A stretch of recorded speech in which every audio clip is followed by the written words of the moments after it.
ఓ, ఏం చేస్తుంటారు మీరు? మరి అంత గట్టిగా అడిగితే ఏం చెప్తాం? నువ్వేమనుకుంటున్నావు నా గురించి? అంటే బహుశా గ్రాడ్యుయేషన్ అయిపోయి జాబ్ ట్రయల్స్ చేస్తూ ఖాళీగా ఉంటూ ఏం చేయాలో తెలియక మనసులో ఏమనుకుంటున్నావు డైరెక్ట్గా చెప్పే. మ్మ్, పని పాట లేని పోకిరి అనుకుంటా. కరెక్ట్, మనం అదే. ఖాళీగా ఉండే బదులు ఏదైనా పని చేసుకోవచ్చుగా. ఖాళీగా ఎవడన్నాడు?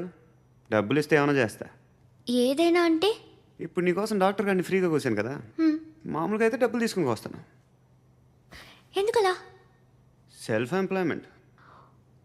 Self employment. ఈడు మంచోడా చెడ్డోడా అని ఆలోచిస్తున్నావు కదా, ఖచ్చితంగా మంచోడని అయితే కాదు. ఎలా? ఏమైంది? చచ్చిపోతే హ్యాపీగా, ఏ ప్రాబ్లమ్స్ ఉండవు. ఇంటి అద్దె కట్టక్కర్లేదు, సెల్ ఫోన్ బిల్లు